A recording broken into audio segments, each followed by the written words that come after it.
Muy buenas a todo el mundo, bienvenidos. Bueno, pues estamos hoy para escuchar la charla de Raúl Urbina, cómo hacemos cosas con palabras. ¿Lo he dicho bien? Sí, vale. Lo he dicho de memoria, tampoco era muy complicado el título, pero por si acaso. Bueno, esto es una conferencia dentro del del ciclo. ¿Cómo hacemos cosas con palabras, de verdad? Sí, y luego va a haber un circo, ya vas a ver. Bueno, pues dentro del ciclo Acercando a la Ciencia, este es un ciclo promovido por la Unidad de Cultura Científica de la Universidad de Burgos, con el Museo de la Evolución Humana y con la colaboración de la Fundación Española para la Ciencia y la Tecnología. Y bueno, pues por aquí vamos trayendo ciertos asuntos de diferentes aspectos de la ciencia, y hoy vamos a tocar uno que además normalmente pues no hemos tratado. Bueno, de hecho es la primera vez que tratamos un aspecto de lingüística y en ese sentido, bueno, pues es una novedad, es algo original y bueno, Raúl Urbina, he de decir que, aparte de lo que os diré ahora mismo a continuación sobre él, fue profesor mío también en la carrera de Comunicación Audiovisual hace tiempo, y quería hilarlo con el tema de la originalidad porque ha sido uno de los profesores más originales que he tenido yo. Es probablemente el único que nos ha hecho hasta magia en clase, aparte de, bueno, pues tener la lengua afilada y usarla muchas veces con mucha... para hacer cosas y con mucha ironía y con mucha labia, ¿no? Bueno, Raúl es profesor e investigador en la Universidad de Burgos. Está ahora mismo dirigiendo el Centro de Estudios Internacionales del Español. Eso es, Estudios Internacionales del Español. Y nos va a hablar hoy sobre un aspecto de la lingüística, que bueno, es en el que se centra él, que es la pragmática, ¿no? Esto de hacer cosas con palabras, que es, pues bueno, cómo usamos el lenguaje para conseguir objetivos, digamos. A veces, bueno, yo creo que en el día a día no somos quizá conscientes muchas veces de que lo estamos haciendo sin querer, pero estamos transmitiendo cosas cada vez que decimos algo. Entre líneas, además, siempre hay mucho mensaje, ¿no? Y muchas veces tienen un objetivo, buscan unos efectos, ¿no? Y incluso, pues bueno, en el tema de la persuasión, como en la publicidad, etcétera, se emplea continuamente el lenguaje de esta manera. Nos viene bien para ser más eficaces a la hora de comunicarnos y también, como bueno, hablaba un poquito antes previamente con él, a la hora de cuando nos están quizá intentando transmitir un mensaje, persuadirnos o engañarnos, también para saber reconocer esas herramientas, ¿no? que nos intentan persuadir. Así que, nada más, para dar paso a Raúl, os invito a que le deis un aplauso de bienvenida.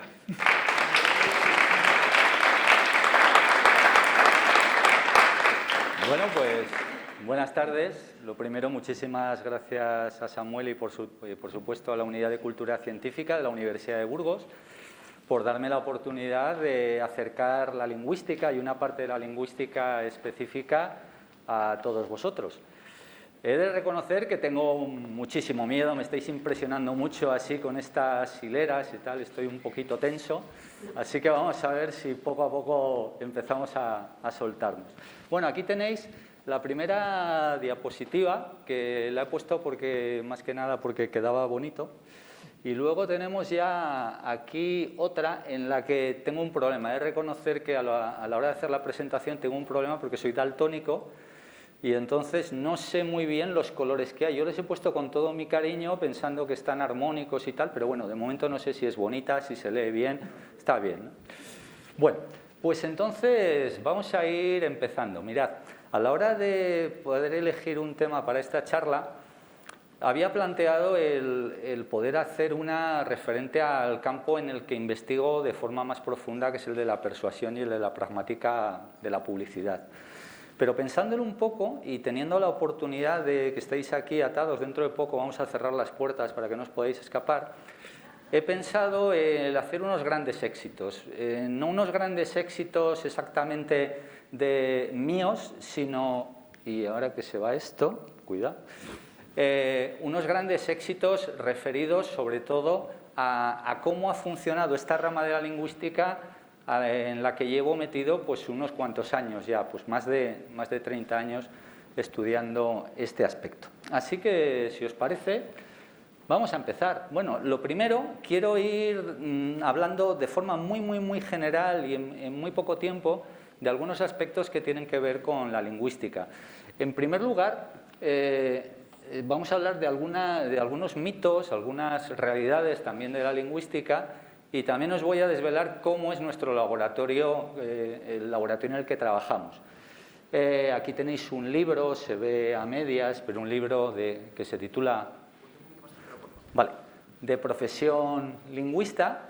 Y una de las cosas más curiosas, quizá, porque claro, cuando alguien se presenta como lingüista y afirma que está dedicado al ámbito científico, pues parece que extraña mucho. Parece que cuando tenemos un estereotipo de ciencia, estamos más bien pensando en esto, que no deja de ser un estereotipo, porque no toda la ciencia funciona así, ni muchísimo menos.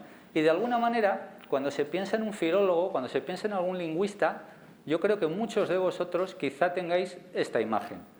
Es una imagen en la que parece que somos personas con gafas bien gordas, bueno, yo llevo lentillas, también es cierto, y que estamos siempre entre legajos, entre libros viejos, desvelando determinadas cosas. Y la verdad es que es cierto que eso es así en algunos casos, hay muchos lingüistas que hacen trabajo de archivo, pero hay muchos otros que nos dedicamos a otras cosas diferentes.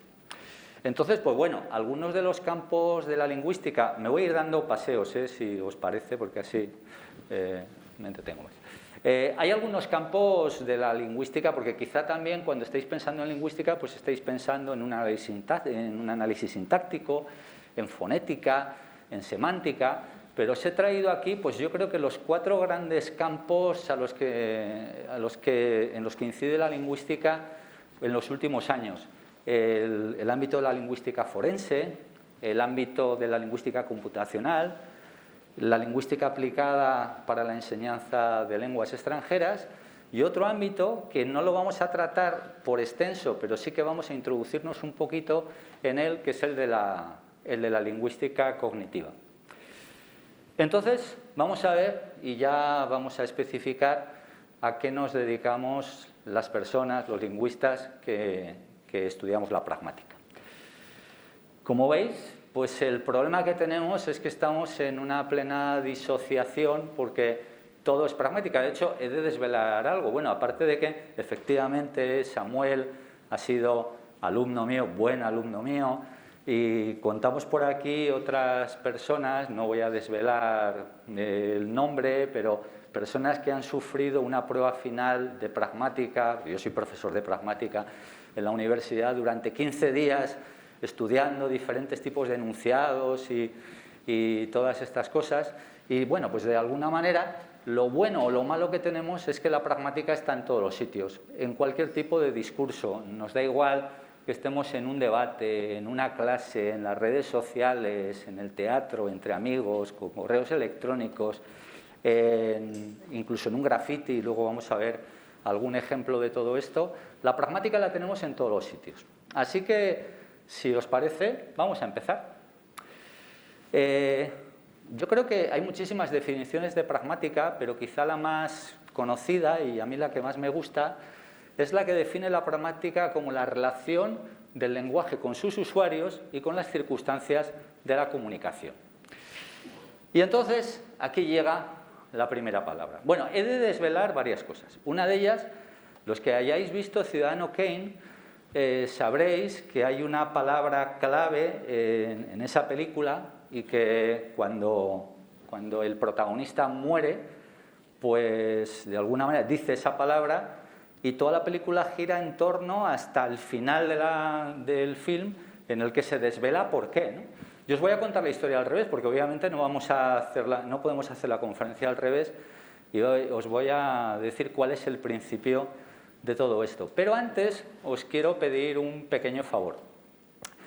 Yo no controlo muy bien el tiempo. Entonces, hay un momento determinado en el que va a haber una diapositiva un poco extraña. Si esa diapositiva no aparece algo así como dentro de una media hora, que alguien me avise, que alguien me haga algún gesto diciendo aquí la cosa no funciona bien y tal, y entonces me pondré nervioso, pero sabré que voy. Bueno, he de desvelar un pequeño secreto y la verdad es que me duele. Y por cierto, no lo iba a contar, pero como he hecho la diapositiva, pues no me queda otro remedio. Sinsustancia es una palabra que ha acompañado prácticamente toda mi vida, porque mi madre siempre decía: Raúl, eres un sinsustancia, desde muy pequeño. Y entonces, yo la verdad es que quizá porque era un sinsustancia, pues no era muy consciente de la palabra me gustaba. Y no sé, me lo decía, no me lo decía con acritud, yo creo que me lo decía con cariño, pero no sabía exactamente qué es lo que pretendía mi madre con aquello de sinsustancia. Luego, un poquito más adelante, empecé a sospechar cosas, porque me iba a Madrid a casa de mi tía, y yo creo que todos, cuando hemos sido pequeños, hemos tenido una tía en Madrid, y me decía algo que era algo así como: Raúl, intenta hacerte el listo, no te hagas el tonto. Y resulta que lo que no sabía mi tía es que yo intentaba hacerme el listo siempre, lo que pasa es que no lo conseguía. Entonces, a partir de ahí, pues no sé si empezó mi frustración o empezó mi aceptación como persona. Y luego llegó el momento, aparecerá Aristóteles en la charla, llegó el momento en el que en COU estudiábamos a Aristóteles y estudiábamos la sustancia de Aristóteles. Y entonces empecé ya a sospechar exactamente qué es lo que quería decir mi madre. Bueno, esto va a ser luego al final de la charla que acabaréis comprendiendo esto o acabaré explicándome con respecto a esta cuestión. La pragmática trata de un elemento fundamental, que decimos cosas, pero con las cosas que decimos queremos decir otras.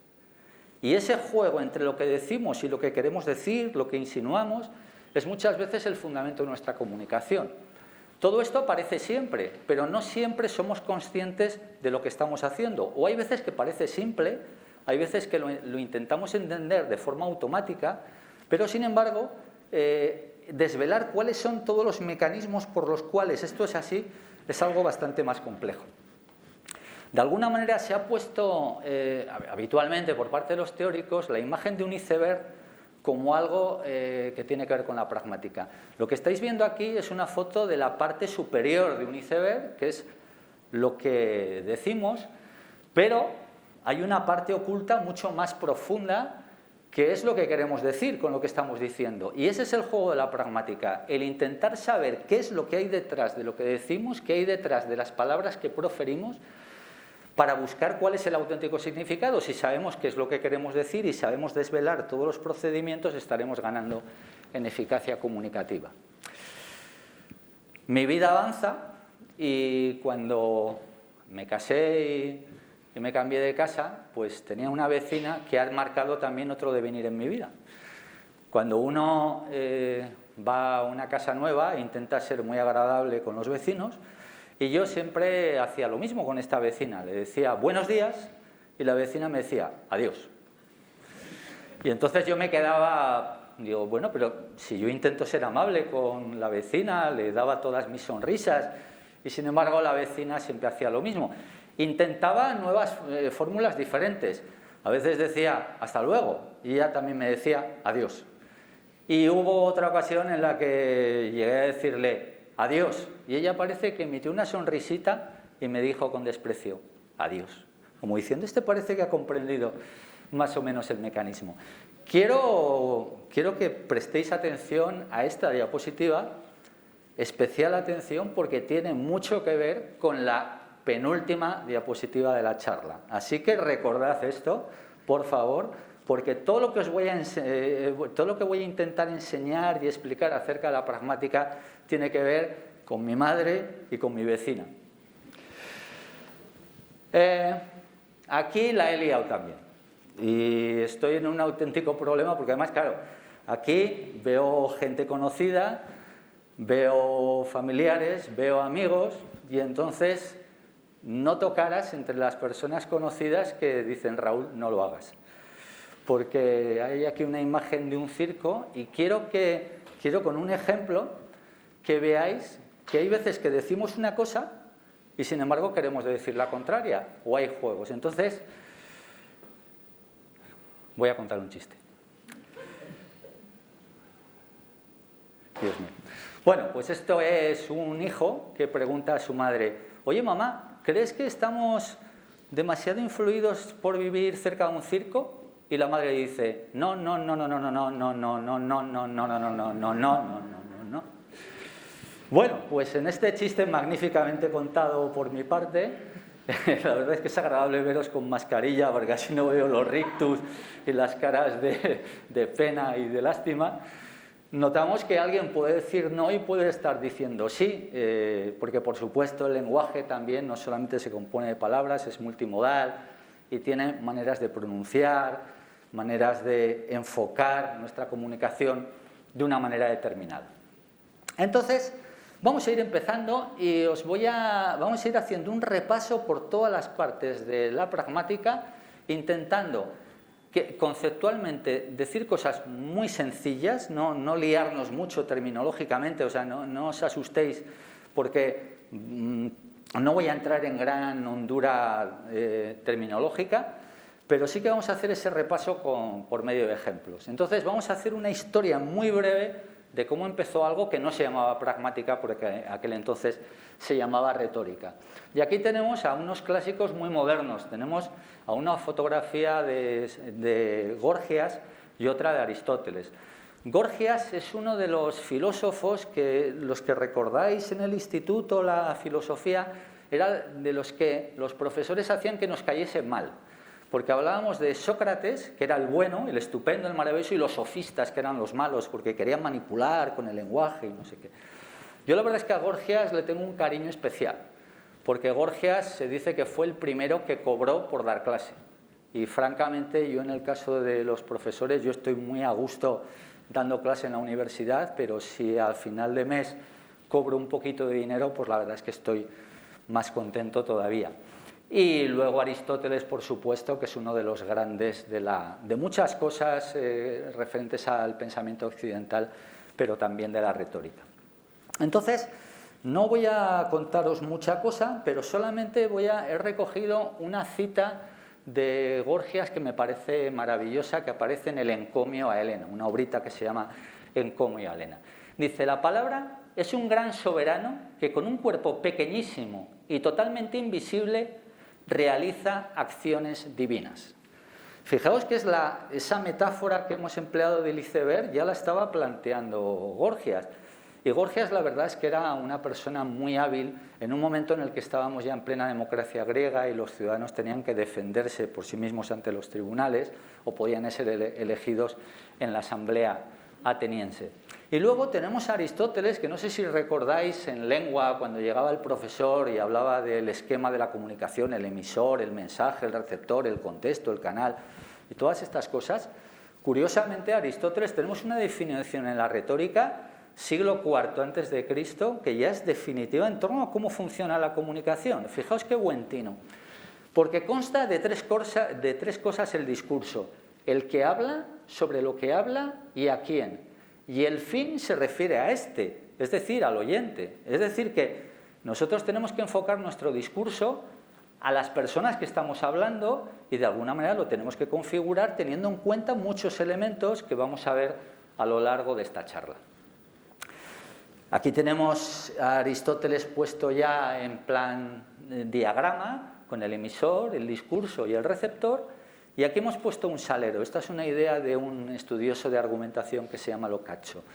Y, ahora, que es el asunto de que nosotros tenemos que sazonar el discurso, pero no lo tenemos que sazonar tal y como a nosotros nos gusten los alimentos, sino que tenemos que sazonarlo de la manera adecuada, enfocada a nuestros oyentes, a las personas a las que estamos dirigiendo nuestras palabras.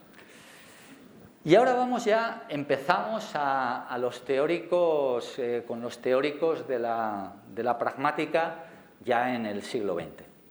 Bueno, la verdad es que esta persona que tenemos aquí, a ver si soy capaz de enseñaroslo, John Austin, pues es mi ídolo. Hay personas que tienen como ídolo a Messi, a Cristiano Ronaldo, yo qué sé, a quién. Sin embargo, John Austin es la persona que ha ido, para que os hagáis una idea.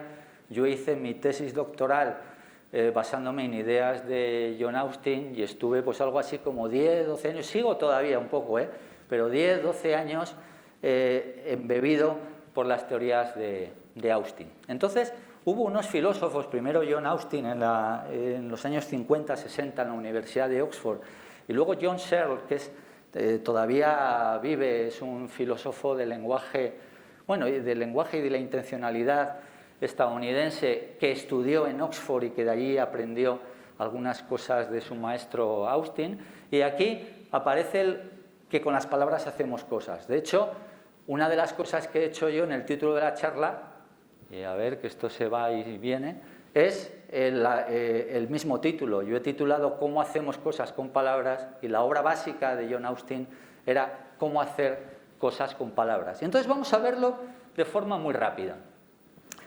Austin hizo una primera distinción fantástica para la lengua. Él distinguía los enunciados, y esto nos está jugando malas pasadas, espero que por lo menos si va, que vuelva, entre enunciados constativos y enunciados performativos. Bueno, estas palabrejas pueden parecer extrañas, pero la cosa es muy sencilla. Los enunciados constativos son aquellos que se pueden decir sí o no frente a ellos. Entonces, si os digo que hoy es viernes, pues seguramente, si no me equivoco, es que sí, y podemos decir es cierto. Y sin embargo hay cosas, los enunciados performativos, que son cosas. Esto no estaba previsto, ¿eh? Hay muchas trampas dentro de la charla, pero esta no, y esto no me puede estar ocurriendo. Qué nervios. Vamos a ver. A ver, vamos a ver si se mantiene ahí. Bueno, no respiréis muy fuerte por si acaso. Y hay cosas que hacemos con las palabras. Por ejemplo, nosotros decimos si quiero en un momento de nuestra vida y no se puede decir verdadero o falso, porque no sabemos si es verdadero o falso, pero estamos haciendo algo, estamos casándonos. Si yo digo prometo, que es un ejemplo, prometo invitar a todos los asistentes al Pecaditos a tomar unos cuantos bocadillos y tal, pues si estuviese haciendo eso, pues estaría haciendo algo, pero ya digo que es un ejemplo. No os lo vayáis a... Luego va a aparecer comida, en la charla va a aparecer comida, sobre todo en momentos críticos en los que decir, bueno, ¿y este tío cuando acaba de hablar? Pues empezaré a ver ahí para que es un poco así en plan perro de Pablo. Bueno, tengo otro enunciado. Esta mañana me he vacunado. En este caso es un enunciado que no os voy a hacer pensar, aunque bueno, hay un momento determinado en el que vais a tener que intervenir, pero no digo cuándo para que no os asustéis y no os marchéis. Si yo digo esta mañana me he vacunado, pues bueno, puede ser un acto constativo probablemente, porque podéis decir si sí o si no, y os digo que sí, que efectivamente me han vacunado. Lo que pasa es que lo que no sé, si cuando yo estoy diciendo esto, estoy haciendo algo también cuando lo estoy diciendo. Porque alguien puede decir, ya entiendo lo que le está pasando, son un poquito los efectos secundarios. O sea, esta persona normalmente se supone que es cabal y es medianamente prudente y sin embargo está teniendo ahí la cabeza un poco oída, quizás sea la fiebre. Cuando digo esta mañana me han vacunado, quizá también esté haciendo cosas, esté muy contento y esté comunicándolo a todos vosotros, etcétera, etcétera. Entonces no solamente es una cosa con la que estoy diciendo algo, sino que también digo algo. De hecho, si en vez de ser vosotros estuviese escuchándome Miguel Bosé, pues estaría pensando, y si lo dijese él, esto es el espíritu de Miguel Bosé seguramente. Esta mañana me han implantado un microchip y el 5G corre libremente por mi cuerpo. Podría ser si fuese Miguel Bosé el que estuviese. Yo creo que ya digo que el espíritu está latente de Miguel Bosé por aquí y podéis comprobar en el móvil que igual tenéis 5G gracias a mi vacuna. Y bueno, voy a volver a mi vecina si os parece bien, ¿vale? Entonces, Austin distinguía tres tipos de actos de habla. Distinguía el acto, bueno, no es que fuesen tres actos diferentes, sino que era en cada enunciado que emitimos hay tres dimensiones de nuestra comunicación. Está el acto locutivo, ¿ves? Aparece ahí una palabrota. El acto locutivo, el acto ilocutivo y el acto perlocutivo. ¿Qué significa esto? Pues que nosotros decimos, cuando decimos algo, tenemos una intención cuando lo decimos y queremos buscar un efecto en nuestros receptores. El ejemplo es muy claro. Vamos a poner el ejemplo de mi vecina. Yo cuando le estaba diciendo a mi vecina buenos días, le decía buenos días, tenía la intención de ser amable y tenía la intención de llevarme bien. Por cierto, lo que no veo, a ver si ha venido mi vecina, también era otro de mis grandes miedos. Dice, ¿habrá venido mi vecina? Digo, no creo, pero creo que no está. El caso es que, bueno, yo tenía la intención de que mi vecina reaccionase de una manera positiva. Claro, yo no sé, lo que sí que sé es que mi vecina decía adiós. No sé exactamente cuál es la intención que tenía mi vecina cuando me decía adiós, cuando yo lo decía tan alegremente buenos días, y el efecto que tenía era mi desazón, mi tristeza infinita y mi manera de concebir el mundo y el lenguaje que estoy transmitiendo aquí entre vosotros. Bueno, con el lenguaje hacemos varias cosas y vemos que hay veces que dependiendo el contexto y dependiendo la intención, claro, si yo digo, perdonad, lo tengo que decir, que cabrón, pues depende con quién esté, la intención puede ser una u otra, porque puede ser, claro, ya a los estudiantes extranjeros vienen, dices, cabrón, es un insulto, pero luego descubren que van saliendo entre amigos y dicen, joder, qué cabrón. Y descubrimos que la intención es otra diferente. Entonces, como veis, los actos de habla funcionan de una manera diferente según el contexto, según quién los diga y entre quién los dice. De hecho, en las redes sociales tenemos que tener especial cuidado con la intención con la que decimos las cosas, porque de hecho hay veces que tenemos que poner un emoji de una carita guiñando el ojo para que sepan que estamos haciendo una ironía, o decimos que ironía on, utilizamos una etiqueta, me niego a llamarlo hashtag, o hay veces que alguien se mete con la comprensión lectora de las personas, claro, no se dan cuenta que escriben un tuit muy cortito, ellos saben muy bien qué es lo que quieren comunicar y como los receptores no hayan entendido lo mismo, se enfadan y dice, hay que mejorar la comprensión lectora y empiezan a surgir yo que sé cuántas cosas, cuántos problemas con las redes sociales y esas cuestiones tan negativas. Bueno, como veis, la intención del lenguaje y cómo funciona el lenguaje hace que incluso hay una serie de cosas que hemos aprendido que no son ciertas. Eso de que las interrogaciones preguntan.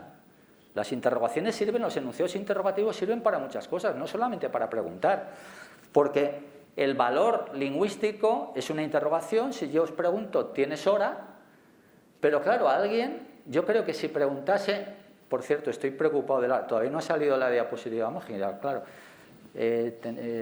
Kira, ¿tienes hora? No, joder, pero no me saques ahí. ¿Alguien lo tiene a mano? ¿Alguien tiene a mano el reloj? Menos cuarto. Vamos a ir rápido. Bueno, pues entonces, claro.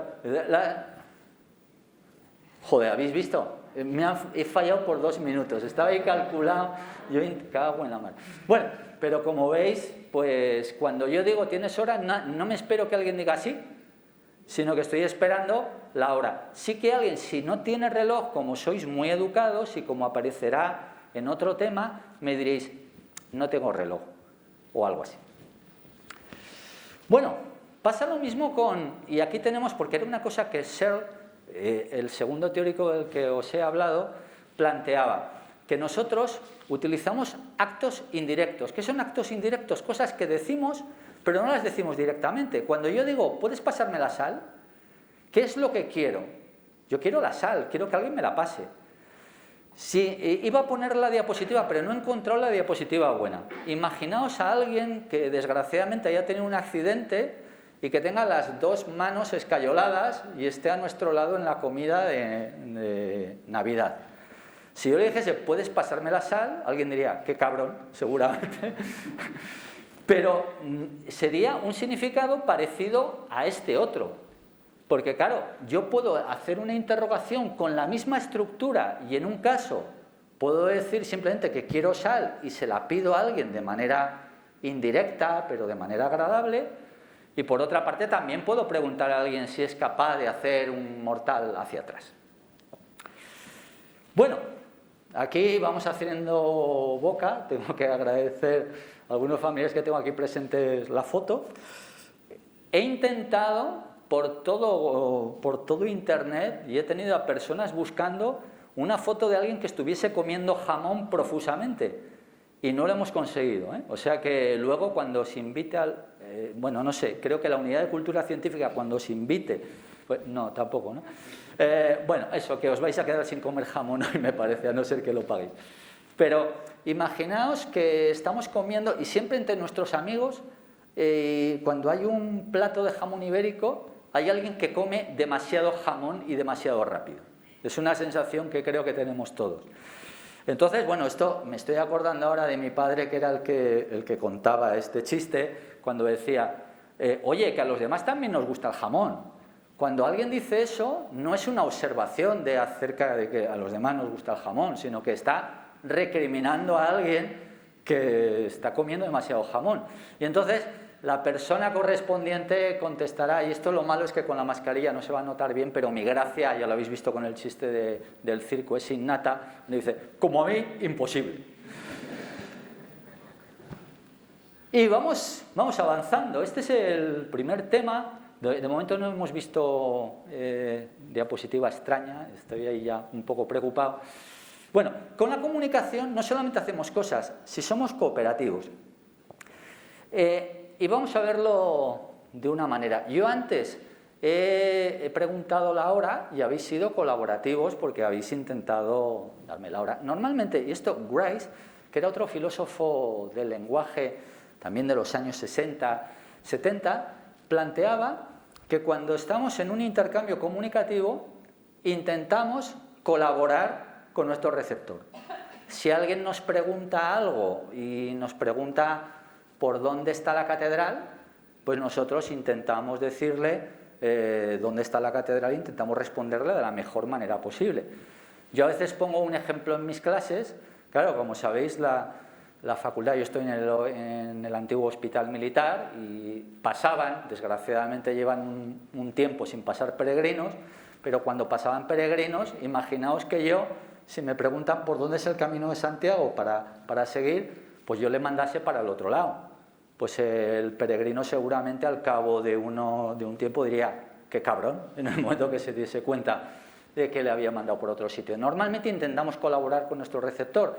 Si no sabemos algo, se lo intentamos decir, intentamos explicar que no tenemos una contestación adecuada para lo que estamos diciendo. Aquí tenemos un ejemplo que vamos a ver muy rápidamente de Mafalda, en la que vemos en los cómics de Mafalda vemos muy claramente a emisores y receptores que a veces no son muy cooperativos.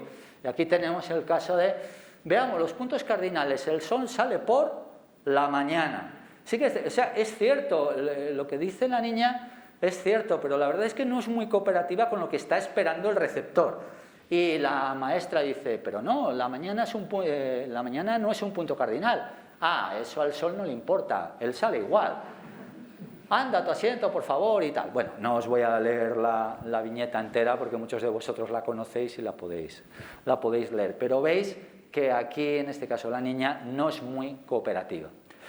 Tenemos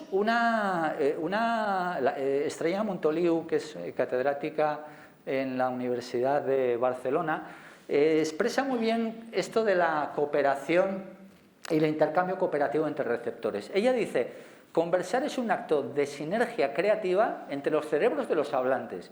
Es pues la expresión más clara del impulso humano hacia la cooperación. Y vamos a intentar verlo. Mirad, Paul Grice estableció 4 mandamientos si queremos comunicarnos bien y si queremos ser cooperativos.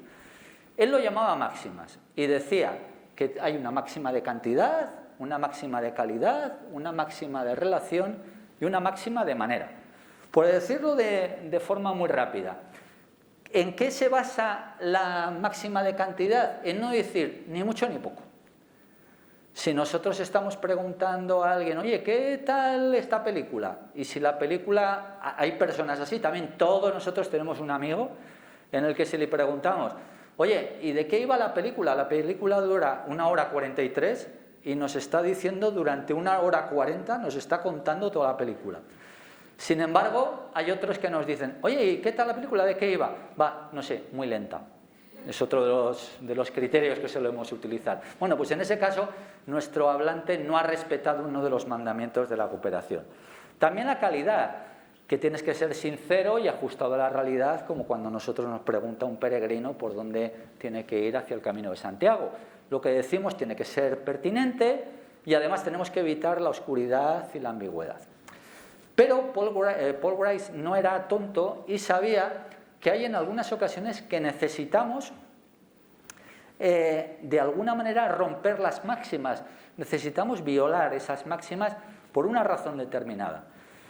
Por ejemplo, si yo tengo que disculparme por algo, intentaré dar más explicaciones de las debidas porque sé que he hecho algo mal. Entonces, si pido perdón por algo, intentaré, claro, no voy a decir perdón, sino que intentaré dar alguna explicación y entonces violo una máxima para intentar ser más cooperativo y ser más eficaz en mi comunicación.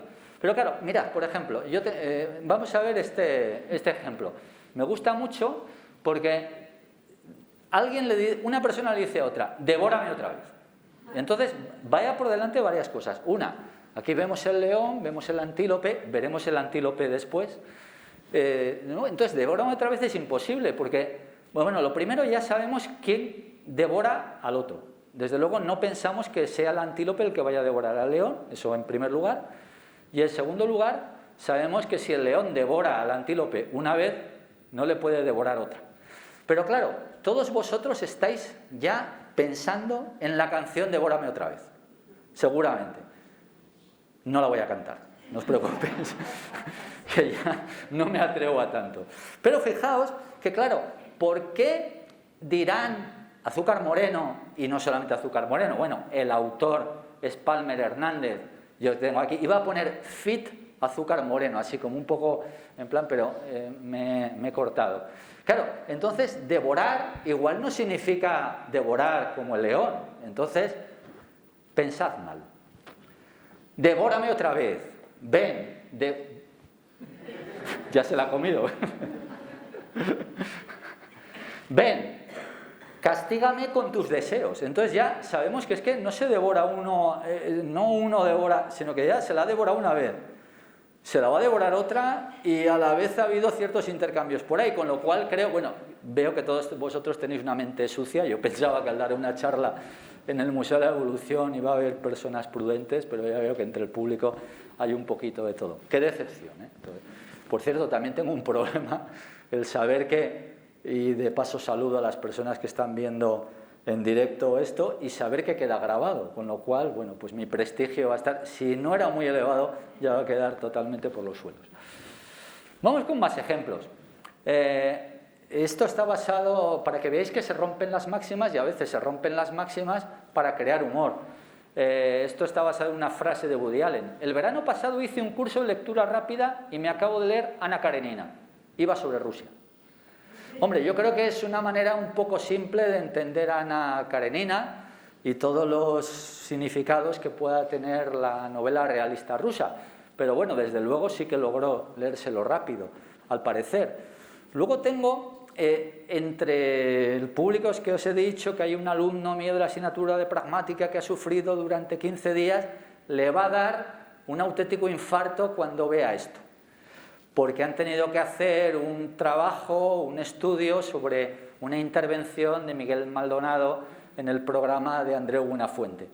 Y fijaos que algunos estudiantes no lo sabían, pero creo que casi todos los aquí presentes sí que entendemos esto. El Conde de Montecristo, él estaba hablando sobre libros. El Conde de Montecristo es una mierda de novela. Más de 800 páginas y no sale él dice, ni un puto puro. Claro. Aquí estamos violando la máxima de relación porque todos los que nos hemos leído El Conde de Montecristo pues sabemos que efectivamente no aparece ni un puro, pero la decepción de Miguel Maldonado pues tiene que ver con los puros Montecristo y parece que se le han cruzado un poco los cables. Es decir, que a la hora de crear humor hay muchas veces que es necesario romper una máxima y nosotros enseguida entendemos que estamos en un campo alternativo al de nuestra vida cotidiana y estamos entendiendo por qué alguien viola una máxima. Pasa lo mismo con hasta el 40. Esto he fallado por unos días también. Yo le planteé a Samuel, oye, ¿por qué no hacemos tal día y tal? Y no quiso, me ha fastidiado. Hasta el 40 de mayo no te quites el sayo. Pues alguien no hay 40 de mayo. Pues ya lo sabemos, pero entonces no rima. Entonces hay veces que como necesitamos que las cosas rimen, necesitamos poner el 40 de mayo, que queda muy bonito, y todas estas cosas, ¿no? Por otra parte, es algo que solamente se entiende en un contexto determinado, pero desde luego en Burgos es plenamente eficaz. Aquí tenemos a otro antílope. Y tenemos el perro del hortelano, un truño. La dama boba, un tostón. Aquí está Lope. El caballero de Olmedo, infumable. Y claro, vemos a un antílope.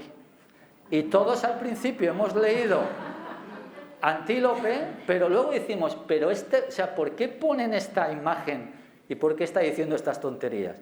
Y al final vemos que hay una máxima que se ha roto, pero que era para hacer gracia. Y entonces, ¿qué tal va la cosa? ¿Está divertido? ¿Lo estáis pasando bien? Dice, no, aprender no aprendemos nada, pero oye, está ahí con el chiste del circo vale mucho. Bueno, fijaos, tenemos a alguien que dice, ¿qué tal me ha salido el examen, profesor? Y digo, enhorabuena, está usted suspendida. Aquí hay una cosa que resulta muy rara, porque claro, cuando alguien suspende un examen, solemos decir y solemos lamentarnos de que le haya de haber suspendido. Pero claro, el asunto es que vosotros no estáis pensando en la diapositiva siguiente, porque el examen era un examen de levitación. Y efectivamente esta chica ha aprobado el examen porque está suspendida. Y como veis, también aquí se rompe una máxima relacionada con Grice. Bueno, y vamos acabando, y aquí no me voy a meter en mucho jardín, esto lo voy a pasar muy rápido, pero Grice planteaba que existían presuposiciones, implicaturas convencionales, implicaturas conversacionales generalizadas, implicaturas conversacionales particularizadas. Y había cosas que eran especialmente peligrosas. Ya digo que yo no me voy a meter porque aquí puede haber personas de diferentes ideologías, iba a decir todas ellas respetables. Pero claro, se hace un poquito de trampa en el momento en el que decimos, a ver si lo conseguimos. Mira que me han avisado de esto, que nos iba a poder ocurrir. Comunismo o libertad, por ejemplo. Damos por sentado que libertad es lo opuesto a comunismo. Insisto, yo no me voy a poner aquí a analizar ni a debatir en torno a esta cuestión. Pero lo cierto es que si decimos comunismo o libertad, alguien, el que lo dice, la persona que lo dice, lo que está haciendo es intentar oponer una cosa. Bueno, la primera versión fue socialismo o libertad, la siguiente comunismo o libertad, pero para ponerlo como dos elementos antitéticos. Luego hubo alguien, otra persona, un vicepresidente del gobierno, que dijo fascismo o democracia, para jugar exactamente con este elemento en el que se presupone que una cosa excluye a la otra. Y por último, y de forma más reciente, teníamos... Que no me va para atrás ahora. ¿Qué pasa aquí? Bueno, ahora ya esto va... A ver... Ahora, la venganza y la concordia en torno a la cuestión referente al indulto. Insisto, cada uno que piense, pero como veis, nos están engañando un poco con esas falsas disyunciones que nos obligan a elegir y posicionarnos políticamente. Esta es la... ¿Qué tal vamos? Bueno, ¿qué tal? ¿Estáis cansados? Sí, ¿veis? O sea, para ser cooperativo me tenéis que decir, no, y tal, ¿qué tal va el asunto? Va muy bien y tal. ¿Qué tal? ¿Está...? Pero dime, de verdad, ¿eh? Bien, ahí, a tope. Bueno, pues este era el comodín, diciendo que, bueno, no hemos llegado a la mitad, vamos más avanzados de la mitad, digo, por si estáis pensando un poco en la cuestión del bocadillo y del pecaditos. La cuestión sigue, y otros teóricos de la pragmática eran aquellos que defendían la teoría de la relevancia. Son Dan Spielberg y Deirdre Wilson, que hacían una cosa interesante, y desde luego, como os he dicho, no os voy a contar toda la cuestión teórica. Ellos lo que cogían, ¿os acordáis de las 4 máximas de Grice? No os la voy a preguntar, pero una de ellas era la de la relevancia. Pues bueno, ellos dicen que con la máxima de relevancia podemos explicar prácticamente todo el fenómeno comunicativo de forma además bastante compleja, porque ellos además intentaron hacer una teoría de la cognición y uniéndola a una teoría de la lingüística. Y de forma muy rápida vamos a desmontar otro de los mitos que hemos aprendido, que aprendimos en su día en las clases de lengua. ¿Recordáis que decíamos el emisor emite un mensaje, codifica un mensaje y el receptor lo descodifica? Mentira. O mejor dicho, no es que sea mentira, sino que solamente es una media verdad. ¿Por qué? Si os fijáis en lo que tenemos aquí, yo digo from lost to the river. Lo primero, esto hacemos la prueba con un estudiante inglés y dice, ¿este tío qué quiere decir? Y entonces, como veis, no todo es código. Porque aquí intentamos, y lo que hacemos es hacemos una malísima traducción para hacer una gracia, para decir de perdidos al río, y hacemos una transformación totalmente incorrecta en inglés. No todo en la comunicación es descodificación, porque también tenemos la inferencia, la manera que ya hemos ido viendo a lo largo de esta charla de ir diciendo cosas que no decimos por debajo. Por ejemplo, vamos a este caso. Ayer me compré el diario de Burgos, la verdad es que hoy también, pero ayer me compré el diario de Burgos y si yo digo, ayer compré el diario de Burgos, quiero que me digáis cuánto, y no sé si veis bien, cuánto me costó ayer el diario de Burgos. 1,50. Vale, fijaos, voy a decir la misma frase, pero un poco cambiada. El grupo Prisa compró ayer el diario de Burgos y quiero que me digáis aproximadamente cuánto le pudo costar. ¿Le costó 1,50? Creo que calculéis que le costó un poquito más, ¿no?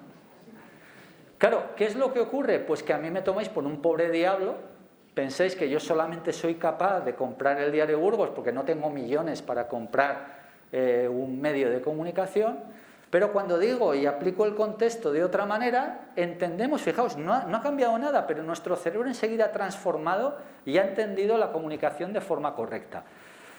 Como se acerca la hora de ir comiendo, vamos a poner unos montaditos. Imaginaos, solamente es un imaginar, que de repente la unidad de cultura científica dijese, todos fuera, y os invitamos y tal. Bueno, entonces me quedaba solo hablando probablemente, pero imaginaos que en el Pecaditos hubiese un cartel que dijese todos los montaditos a €1. Creo que todos lo estamos entendiendo bien y nos gustaría entenderlo de otra manera, pero podríamos entenderlo de dos maneras. Podríamos entender que cada pecadito, cada montadito cuesta €1, pero también podríamos decir, que aquí pone todos los montaditos a €1. Y nos lo llevamos en la furgoneta. Claro, ¿qué es lo que ha pasado? Que algo ha habido en nuestro cerebro, y es lo que explican Spielberg y Wilson, que hace que lo interpretemos de esa manera. Y voy avanzando con otra cosa. Bueno, ¿todos estáis leyendo esto? ¿Lo estáis leyendo bien? ¿Veis cómo no hay nivel? Yo también le pido en las invitaciones que haya un poquito de nivel, que haya personas que sepan interpretar las cosas, pero ¿no? ¿Nadie lee esto? Es el primer anuncio publicitario de la historia. Aparece en Pompeya y es muy, muy, muy interesante. Ahora os lo voy a poner, bueno, esto se entiende muy bien, pero os lo voy a poner así en cristiano. Si pagas 2 ases, beberás un buen vino. Entonces nosotros vamos asignando un paradigma mental en el que pagar por una cosa hace que pueda ser de calidad. Y fijaos, pero Edoné, que es el tabernero en cuestión, sabíamos el nombre del tabernero, ponía luego, si pagas 4 ases, beberás vino de Falerno. Y ahora todos vosotros, nadie nos lo ha dicho, pero deducimos que el vino de Falerno es mejor que el vino normal y que es mejor pagar por el vino de Falerno. Si alguien escucha la radio, el Corte Inglés está anunciando seguros diciendo, no te fijes solo en el precio. Y tenemos un paradigma por el cual sabemos que la calidad hay que pagarla, o por lo menos eso nos decían en 1880 el turrón más caro del mundo. Esto voy a ir muy rápido con ello, pero nos pasa lo mismo. Es otro anuncio que a mí me gusta, una campaña de Lacoste de hace muchísimo tiempo, que dice un poco de aire sobre la Tierra. Juega sobre una fotografía anterior de René Lacoste, famoso tenista, que también estaba saltando. Pero aquí lo que nos intenta desvelar, si quisiésemos vender un producto, tener una marca, pues enseguida entendemos que el aire es mejor que la tierra es lo que tienen todos los mortales y solamente una especie de personas especiales y etéreas consigue llegar a flotar por el aire. Pero la publicidad no nos lo está diciendo, solamente nos lo está sugiriendo, nos lo está indicando por debajo. De alguna manera, lo que dicen Spielberg y Wilson es que nosotros tenemos que contar los mayores efectos contextuales y el menor esfuerzo de procesamiento para entender algo bien. Es decir, cuantas más posibilidades de que algo sea de esa manera y mi cerebro no consuma mucho intentando interpretarla, vamos a interpretarlo de esa manera y de eso se beneficia la publicidad. Os hubiese puesto más ejemplos del ámbito publicitario que seguramente hubiesen sido muy interesantes, pero como quería dar esta visión general, se lo he puesto el anuncio de Doné y el de Lacoste. Y fijaos en este ejemplo. Este ejemplo no lo puedo escribir y está puesto en escritura fonética. Yo digo, orangután albino. No os voy a preguntar, pero hay un efecto contextual y hay un esfuerzo de procesamiento. Entonces nosotros tenemos orangután y no sé qué habéis entendido, lo primero que os ha venido a la cabeza cuando habéis visto orangután, pero de momento no me lo digáis. ¿Qué es lo que habéis entendido? Fijaos que ahora tenemos pollo a la cerveza. Ya que si cogemos pollo a la cerveza y luego decimos orangután al vino, a que os dais cuenta que se puede interpretar de dos maneras diferentes. Y si yo dijese, perdonad que me voy al revés, si yo dijese en España pollo a la cerveza, en Uganda orangután al vino, ¿lo interpretaríais? Por supuesto que en orangután, los orangutanes no se comen en Uganda, que me conste, cocinados al vino. Pero como veis, se puede interpretar de una manera diferente según el contexto. Uno tiende el contexto lingüístico, lo pone de una manera determinada y se interpreta de una manera concreta.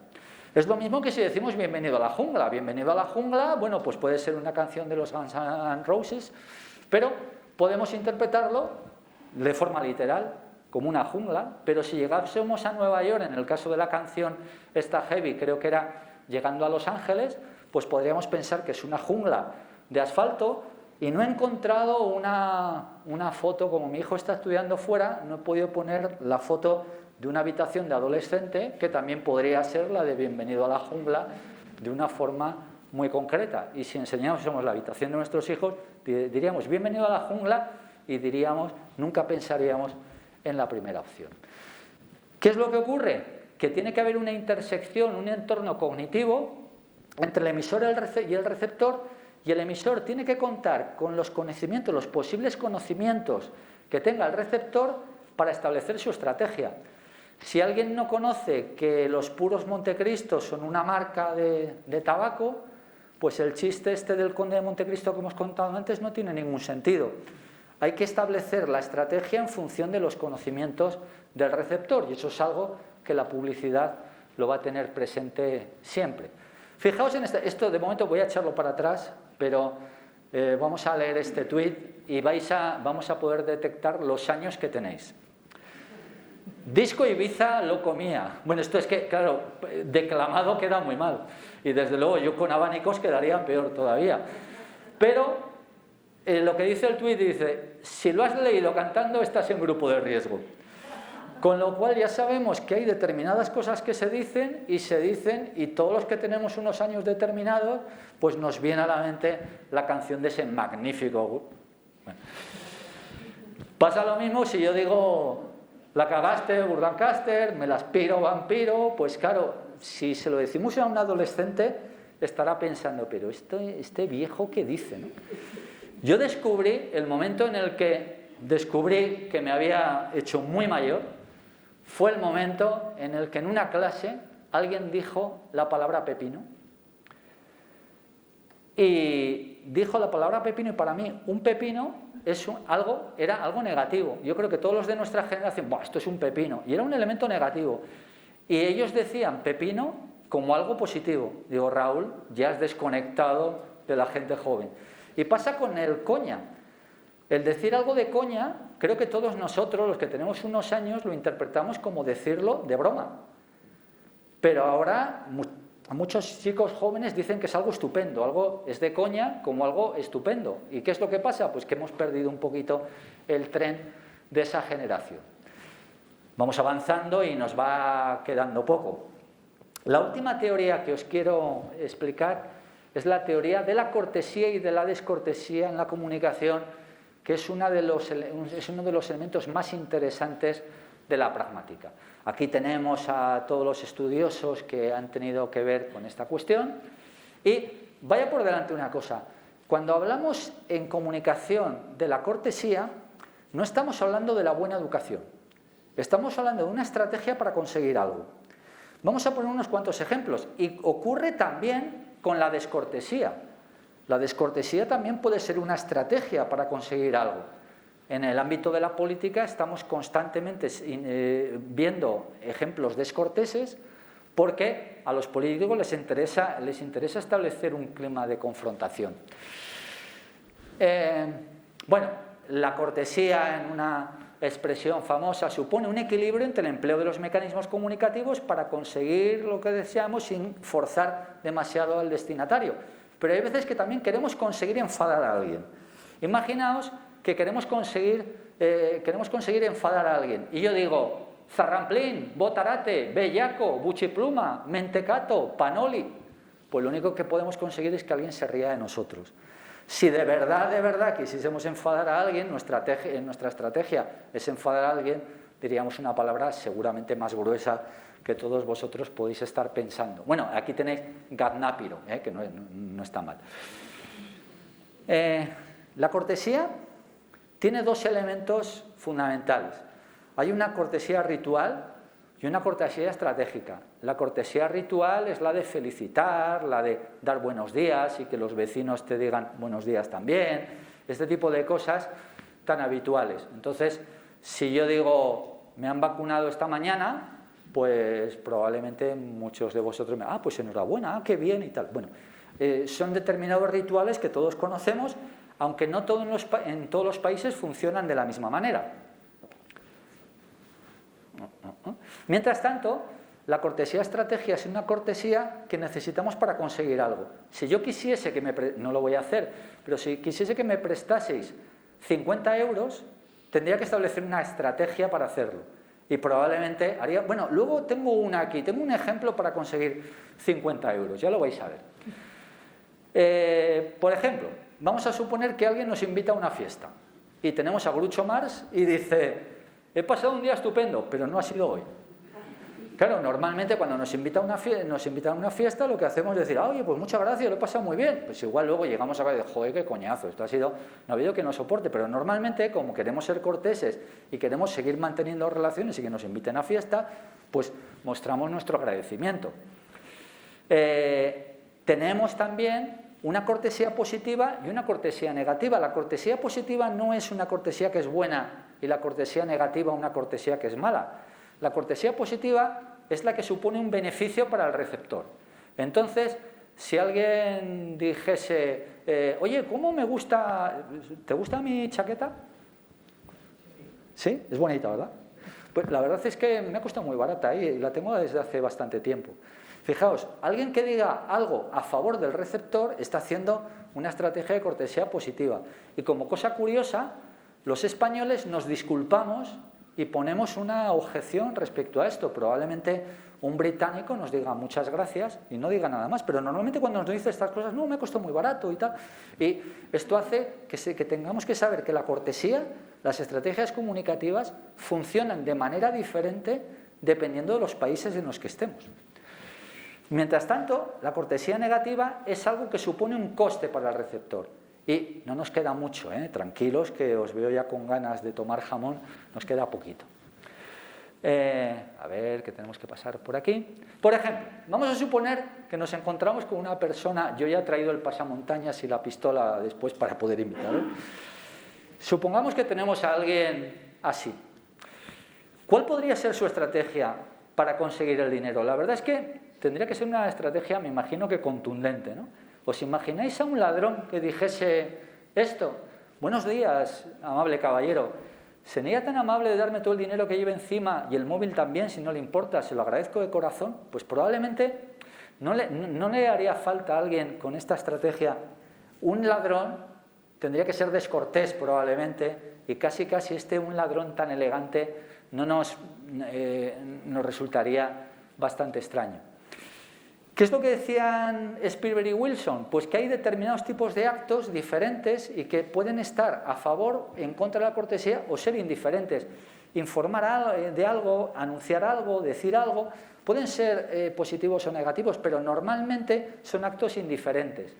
Hay actos sociables. Felicitar a alguien, agradecer algo, invitar a alguien, pues son elementos que van a favor de la cortesía. Hay otros elementos que son conflictivos. Si yo tengo que reñir a alguien, si tengo que acusar a alguien de algo, si maldigo, si hago esas cosas, voy a estar entrando en un conflicto muy serio con la cortesía. Y hay algunas veces que también tenemos un acto competitivo que sabemos que puede causarnos algún problema con respecto a nuestros receptores, como puede ser ordenar, pedir o preguntar. También hay unas máximas referentes a la cortesía, y en este caso pues no os voy a explicar todas porque ya la cosa se puede ir alargando mucho, pero podemos poner algún ejemplo. Yo suelo poner este. Los que hablamos en público, hay algunas personas que hablan en público y dicen, no sé si me entendéis. Si yo digo, no sé si me entendéis, yo estoy poniéndome como que yo lo estoy explicando bien y que el público es tonto y resulta que no entiende. Sin embargo, si yo digo, no sé si me explico, estoy haciendo una estrategia de cortesía por la cual el que tengo el problema soy yo y vosotros me estáis entendiendo bien. Fijaos, son unas pequeñas estrategias que en este caso forman parte de una de las máximas que establece Leach. ¿Qué ocurre? Pues que a más coste para el receptor somos menos corteses. Por ejemplo, si yo digo, levanta esa piedra de 60 kilos, es algo que nos cuesta mucho como receptores y por lo tanto sabemos que nos va a costar y eso es muy descortés. Tendremos que utilizar una estrategia muy determinada o tenemos que necesitar o simplemente tenemos que mandarle de alguna manera. Me alcanzas el mando, cuesta menos que los 60 kilos y por lo tanto ya de alguna manera somos más corteses. Siéntate que estarás cansado, pues va mucho más a nuestro beneficio y si alguien dice diviértete todo lo que puedas, mucho más todavía. Pasa lo mismo con los actos. Si vosotros queréis ser muy corteses, si queréis que vuestro receptor no se sienta demasiado dolido, tendréis que establecer una estrategia indirecta. Porque si yo digo, ¿te faltaría mucho para terminar, cariño? En ese caso, la cosa va suave. Hay muchos elementos, está la interrogación, está el condicional, que nos hace mitigar un poco. Si decimos, ¿puedes ir acabando? Está la interrogación, está el puedes, que también mitiga un poco. Acabas ya no aparece el puedes, pero aparece la interrogación. Y ya acaba de una, y en este caso todos vosotros, pero aquí no hay nada escrito, estáis dando por supuesto que hay una palabra detrás de esta, pero eso es algo que lo que ocurre es que sabéis mucho de pragmática. Nos queda muy poquito, porque la cortesía también funciona en el plano horizontal y en el plano vertical. No funcionamos igual entre los grupos de amigos que podemos decir una serie de cosas o entre un jefe y un subordinado, por ejemplo. Si decimos, ¿cuánto pesa? Pues yo no me pondría aquí a preguntar cuánto pesáis cada uno, porque dice, ¿a ti qué te importa? Pero todos entendemos que un médico va a preguntarnos cuánto pesa para rellenarlo en la ficha médica y no nos vamos a sentir aludidos ni nada por el estilo. En este caso entendemos la cosa de esta manera. Pasa lo mismo en los correos electrónicos. En los correos electrónicos, dependiendo la relación que tengamos con el destinatario, podemos decir, estimada Sofía, querida Sofía, hola Sofía, y nos podemos despedir con atentamente, un saludo, un abrazo. Yo suelo decir, si alguno de vosotros recibe un correo electrónico mío y pongo atentamente en el final, se puede ir echando a temblar. Porque es la estrategia que tengo más fría para poder, y tiene que ver con el usted. Si le trato a alguien de usted, pongo estimado y acabo con atentamente, la cosa va mal. Si queremos establecer, claro, pero con alguien que no conocemos mucho no le vamos a poner hola, ¿qué tal? Un abrazo, porque en ese caso estaríamos violando las distancias. Me voy a saltar a Mafalda para tener en cuenta otra cosa. Esto es una conversación que tenía con mi padre habitualmente. Mi padre me decía, ¿a qué hora vas a llegar esta noche? Y le decía, a la hora que me dé la gana. Y él decía, ni un minuto más tarde. Porque mi padre sabía imponerse como buen padre que era y, como veis, pues era categórico. Y acabamos ya, nos queda muy poquito. Por ejemplo, no nos tenemos que meter con la imagen personal de los demás. Y aquí tenemos un ejemplo de una publicidad muy antigua, yo creo que era de 1920 y tantos, que dice, no sea gordo, evite en todo momento la hidratación excesiva de los que... Hombre, no se puede meter uno con la gente. Nosotros en un anuncio publicitario vemos que tenemos que tener una cierta empatía y no tenemos que dar una visión metiéndonos con la imagen del receptor, sino que tenemos que ser más benévolos. Esta publicidad no vendería mucho en la actualidad. A ver, que esto no avanza. Ah, vale. Ay, este no quiero que se vea. Nos queda muy poquito, ¿eh? Muy poquito. Aquí sí. Por ejemplo, una manera de aligerar las cosas es ver un graffiti, y estos creo que sabéis con la desgraciada muerte de Franco Battiato, pues que se estableció toda una corriente en la que alguien dice viva Franco y podía suponer, bueno, pues una declaración política en un graffiti, y sin embargo la estrategia comunicativa acaba siendo muy cortés, muy amable y muy placentera, cuando todo el viva Franco se convierte en un viva Franco Battiato, como un gran homenaje a ese grandísimo cantante que murió hace bien poquito. Y luego ya tenemos la última imagen, o la penúltima imagen, que es una imagen bastante curiosa, y esta se la debo a una colega mía, Elena Álvarez de Mellado, que fijaos lo descortés que puede ser. Este es Salvador Sostres, un periodista, y dice, Salvador Sostres, derecha, en una foto de archivo. La verdad es que no ha dicho nada que no sea correcto, porque es cierto que Salvador Sostres es el de la derecha, pero parece claro qué es lo que quiere decir y cómo se ha metido con la imagen de este periodista. Nos queda poquito. Aquí voy a dar las gracias a Roberto, a este alumno mío que al acabar esa prueba final ponía una canción de Mylène Farmer, que decía lo siguiente: las palabras son nuestras vidas. ¿Podrías cercenar una vida con palabras? ¿Cómo te sentirías entonces? Si nuestras vidas resultan tan frágiles, las palabras son misterios, las palabras de los sentimientos, las palabras de amor, un templo. Voy con otra frase que me parece preciosa, de una novela que os recomiendo a todos, de Alejandro Zambra, que dice: las palabras duelen, vibran, curan, consuelan, repercuten, permanecen. Y fijaos una cosa, aquí hubiese tenido un colofón perfecto la charla, hubiese acabado aquí, seguramente me hubieseis aplaudido mucho, o poco, no sé. Pero no olvidéis que yo soy un sin sustancia y necesito algo, necesito una preparación. Os voy a hacer un examen. Este es el examen final y tenéis que aprobar, si no, no os podéis salir a tomar nada. Hemos visto los enunciados constativos y performativos, la teoría de los actos era el principio de cooperación, la teoría de la relevancia, la cortesía y descortesía comunicativa. No os olvidéis de mi vecina. Acordaos de mí y acordaos de mi vecina. Y entonces yo voy a acabar diciendo buenas tardes y muchas gracias. ¿Y vosotros qué me tenéis que decir? Muchas gracias.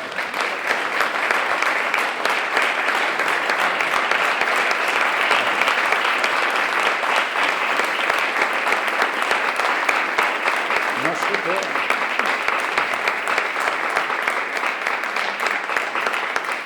Bueno, se ve que sois muy amables y que habéis comprendido perfectamente la cortesía estratégica. Bueno, no era un adiós, solo un hasta luego, porque todavía tenemos ronda de preguntas. Y no tenemos mucho tiempo, unos 5 minutos, pero si alguien tiene alguna pregunta, ahora podéis aprovechar para preguntar a Raúl algo sobre aspectos de lingüística, de pragmática, de estas cosas que han salido en la conferencia, alguna duda que tengáis, alguna inquietud personal. He visto a gente hasta apuntando cosas por ahí como tomando notas, así que hay bastante inquietud en el ambiente.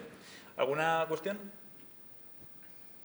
Bueno, a mí como terapeuta me parece Vale, que... un segundo, espera, vamos a llevarte el micro. Un segundito.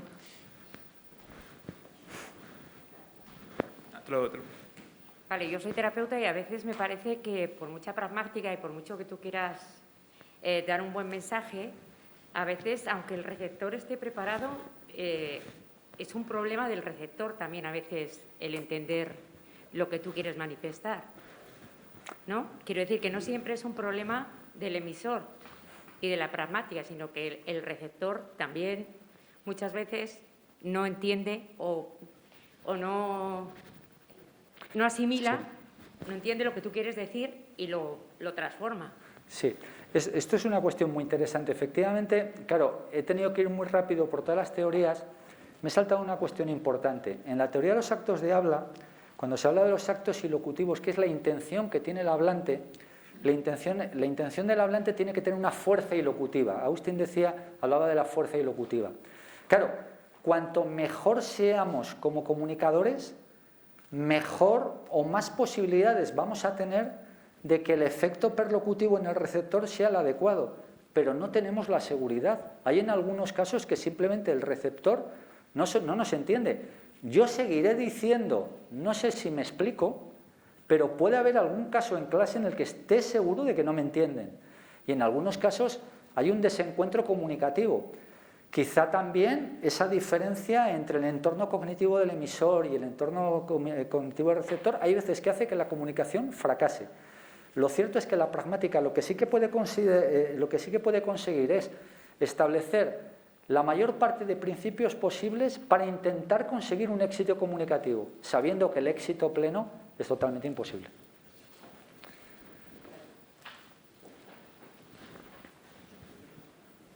Gracias, Raúl. Imagino que en cualquier época histórica, pero ya en el siglo XXI, cualquier persona le parecería, y te voy a ser un poco, como somos amigos de hace 40 años, provocar chocante que hayas disociado casi tan radicalmente lo que es el lenguaje visual y la comunicación oral, ¿no? Estas teorías que hablan de que el 80% hoy en día es comunicación, que la terminología tiene tan poco valor. ¿En qué sentido esta evolución que ha habido hacia lo visual de alguna manera minusvalora parte de lo que has dicho o no? Prácticamente lo avala todo, porque claro, lo que no he querido, es que además me viene muy bien, esto no estaba preparado, pero claro, yo me dedico al análisis de constructos multimodales. Entonces, esto digo para, claro, ahora me estáis viendo de otra manera, ¿eh? Dice, este es el del chiste y tal, no, constructos multimodales. Es decir, que lo que tenemos que ser conscientes, que claro, yo he hablado de palabras, pero no podemos hablar de palabras sin tener en cuenta la comunicación en general y sabiendo que la comunicación tiene una serie de elementos que se tienen que asociar todos ellos y conjuntamente van a funcionar en torno a un todo.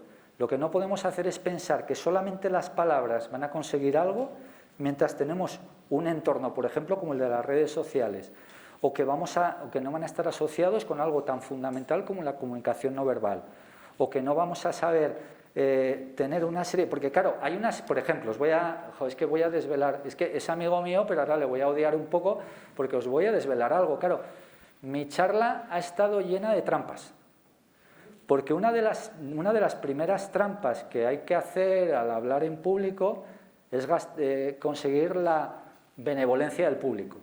Y para conseguir la benevolencia del público, pues lo primero que he hecho es contar que mi madre me llamaba un sin sustancia. ¿Vosotros pensáis que mi madre vaya a amar a un niño pequeño sin sustancia?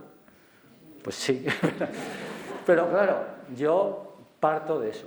Entonces, claro, si yo solamente estableciese mi estrategia en torno a la comunicación, o si cualquiera que habla en público, solamente a través de las palabras, estaría haciendo algo totalmente incorrecto, porque tenemos que saber, de hecho, lo que ocurre en las redes sociales tienes que saber que la palabra va a estar acompañada de muchos elementos y que, como dice la compañera, hay un momento determinado que se te van a volver en contra y tienes que contar con todos esos elementos y que son elementos que no solamente parten del lenguaje, claro, sino que tras el lenguaje hay ideología y hay otras muchas cuestiones que tienen que estar asociadas y el comunicador ha de intentar dominarlas todas en la medida de lo posible, que es por ejemplo lo que hacen los publicitarios.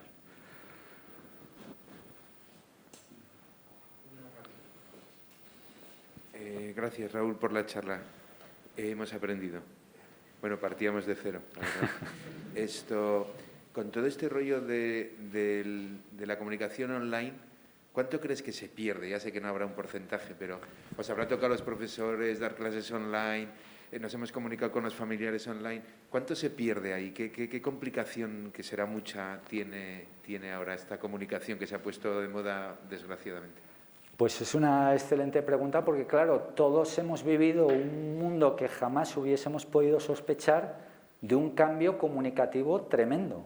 Incluso desde el punto de vista de la gestualidad y de la comunicación en presencia, en la que no nos podemos abrazar, tocar, esto es tan importante en nuestra cultura, lo hemos transformado en el caso de la enseñanza online.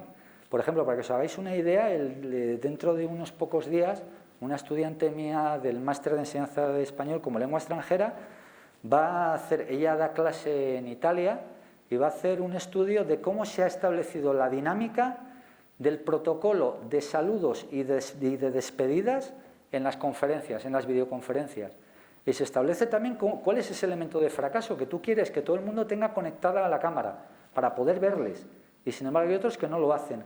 Gente que no interactúa, personas que la estrategia de comunicación en la que ya tienes casi siempre al hablante en primer plano. Normalmente hay unos planos diferentes de si estamos en una comunicación íntima, personal, social o pública, y sin embargo nos los hemos encontrado todos en primer plano y obligados a determinada cosa. Entonces, esa es la parte negativa. Pero hay una parte positiva y aquí, insisto, hay un alumno de la modalidad online en la que podría decir, no sé, Roberto, ¿te atreves a hablar algo de las dinámicas online? Pasadle el micrófono a Roberto, este chico tan alto. Esto no estaba preparado, esto no estaba preparado. Roberto, ¿qué piensas tú acerca de... él es alumno bueno, también en algunas asignaturas online del grado de español. ¿Qué piensas acerca de la manera de conectarnos y acercarnos entre nosotros, o si se establece una comunidad de aprendizaje y tal? No está pactado esto, ¿eh? Mi valoración, la verdad, es bastante buena, porque de hecho además el grupo es muy majo y bueno, pues casi como ver a Raúl, como lo habéis visto ahora, pues lo mismo en online. O sea, poniendo un pequeño ejemplo, en la asignatura pragmática creábamos unos seminarios que eran totalmente voluntarios y había un grupo de campeones y campeonas que a las 7 de la tarde, los miércoles o los jueves, se conectaban y manteníamos una charla distendida en torno, es decir, que también hay estrategias para mejorar las comunicaciones en las videoconferencias.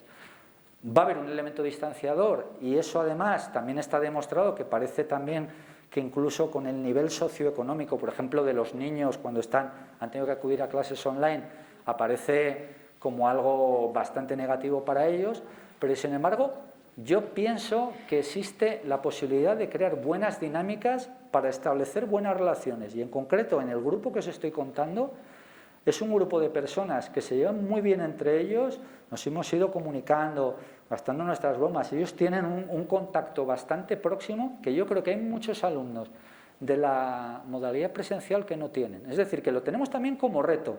Vamos a esperar que nos liberemos de toda esta desgracia, no solamente de la mascarilla, sino de esta situación sanitaria, y que la cosa mejore. Pero también habrá elementos de la comunicación que tengamos que ir aprendiendo. Y yo creo que también los profesores y los estudiantes tienen la obligación de intentar crear la mejor dinámica posible desde el punto de vista comunicativo. Vaya rollo se metió. Vale, una última pregunta. Sí.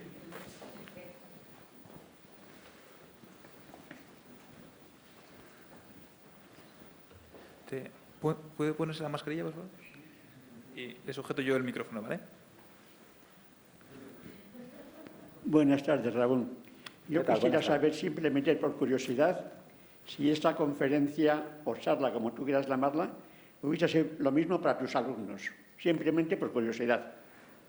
Pues la verdad es que no varía. Bueno, hay que decir una cosa, claro, en una clase universitaria hay una carga conceptual muchísimo más grande.